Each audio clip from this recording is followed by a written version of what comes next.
Aujourd'hui, la principale actualité vient de la Fédération de Russie. Ici, les forces ukrainiennes frappent systématiquement les systèmes de défense aérienne russes sur des centaines de kilomètres. Après des mois de préparation, la stratégie de Kiev est désormais pleinement visible, détruire les radars, les lanceurs et les modules de contrôle jusqu'à ce que le ciel soit dégagé et que la supériorité aérienne soit établie. Quelques opérations récentes révèlent l'ampleur et la précision de l'effort ukrainien, comme près de la ville de Boyavlenka, dans la région de Donetsk, où un lanceur russe Buk M1 a été traqué en temps réel. Un drone de reconnaissance l'a suivi jusqu'à un bâtiment avant qu'un drone kamikaze ne commence à détruire le toit, finissant par larguer un explosif directement sur le système, provoquant une énorme explosion de munitions.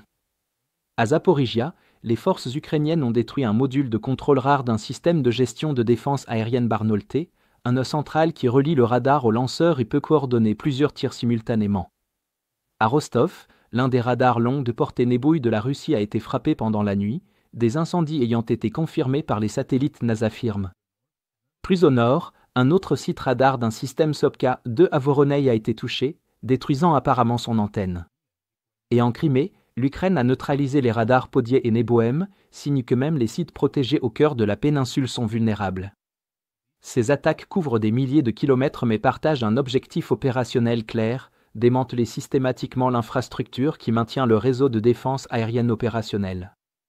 En neutralisant les radars d'alerte précoce et les modules centraux de coordination, les forces ukrainiennes créent des fenêtres temporelles dans la détection et la réponse, tout en aveuglant efficacement les missiles connectés. En détruisant les lanceurs d'interception dotés de leurs propres radars et modules de contrôle intégrés, comme les systèmes Pantsir ou Buk, ils sapent la capacité de la Russie à colmater les brèches dans ses défenses en couches. En s'attaquant enfin à des systèmes comme le Barnolté, qui coordonnent les données radars, les ordres de tir et même les moyens extérieurs, ils coupent toute la structure de commandement et la capacité du réseau russe à fonctionner de manière coordonnée. Plus le réseau de défense aérienne russe devient fragmenté, plus ses arrières sont exposées à des frappes de suivi menées par des bombardiers, des drones ou des missiles de croisière ukrainiens. Près d'Orlivka, dans le Donetsk, des drones de reconnaissance ukrainiens ont ajusté le tir sur des lanceurs russes OSA et Strola 10, l'artillerie achevant le travail, une confrontation typique de première ligne contre des systèmes à courte portée. Des drones bombardiers plus lourds sont utilisés contre des cibles structurelles ou des véhicules faiblement blindés, comme lors des frappes de Boyavlenka et Oleksivka, où ils ont enflammé des munitions stockées et mis le feu à plusieurs lanceurs. Les drones Shark assistent fréquemment à la localisation et au guidage de ces frappes vers leurs cibles. Pour les cibles plus éloignées, des drones kamikazes à voilure fixe sont lancés pour frapper les installations radars à Rostov, Voronezh ou en Crimée. Et dans de rares cas, l'Ukraine utilise ses avions de chasse pour des missions complexes de CED et DED afin de supprimer ou détruire les défenses aériennes ennemies. Des images géolocalisées montrent déjà l'une de ces missions, avec un MiG-29 lançant des missiles anti-radars pour cibler et frapper les systèmes Tor et Buk russes à Zaporizhia. L'étendue et la diversité de ces moyens montrent que l'Ukraine ne se contente plus de s'améliorer, elle mène une campagne coordonnée et multidomaine pour neutraliser les défenses aériennes russes. La campagne se poursuit quotidiennement et a désormais élargi son champ d'action. Ainsi, à Zaporizhia, plusieurs systèmes S-300V ont été détruits lors de frappes distinctes au nord d'Oleksivka, tandis que des drones kamikazes ont éliminé un autre Buk M3 à proximité. Dans l'ouest de la Crimée, des drones ukrainiens ont ciblé des sites de relais près de positions connues de défense aérienne, des marqueurs d'incendie étant visibles même sur les images satellites.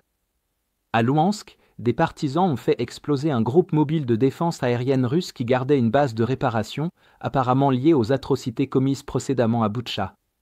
Au nord de la frontière, dans la région de Koursk, un site russe de missiles solaires a été détruit près du village de Rzava, ce qui en fait la frappe la plus au nord confirmée de la campagne. De Krasnodar Krai à Koursk, les Ukrainiens frappent les défenses aériennes russes et créent une zone de destruction s'étendant jusqu'à 300 km à l'intérieur des territoires contrôlés par la Russie. Globalement, l'Ukraine ne se contente pas d'aveugler les défenses aériennes russes, elle démantèle le système qui les rend efficaces. Les systèmes de défense aérienne russes ne sont pas infinis, chaque système S-300 ou Buk détruit coûte des millions à remplacer, nécessite des pièces spécialisées et met à rude épreuve une industrie militaire déjà surchargée pour répondre aux besoins en temps de guerre. Il ne s'agit pas de supériorité aérienne au sens classique de la domination des chasseurs, mais d'une démolition complète des radars, des centres de contrôle et des moyens d'interception, afin de donner à l'aviation ukrainienne la liberté de mouvement sur la ligne de front et en profondeur dans les territoires occupés, alors que l'offensive aérienne ukrainienne ne semble que s'intensifier. Pour regarder les images de combats non censurées que nous avons utilisées dans ce reportage, consultez notre carte interactive d'actualité. Ici, nous ne sommes pas limités par les politiques de YouTube et nous pouvons enfin vous montrer la version complète et non coupée de ce qui s'est réellement passé. Mais ce qui est encore plus important, c'est que cette carte vous donnera accès à toutes nos analyses d'événements majeurs, bien au-delà de ce que nous avons pu inclure dans cette vidéo. Nous avons travaillé en coulisses pendant presque un an pour développer cette carte. Donc, pour tous ceux qui ont aimé la carte et souhaitent nous soutenir financièrement, nous lançons également une promotion de 50% sur tous les abonnements.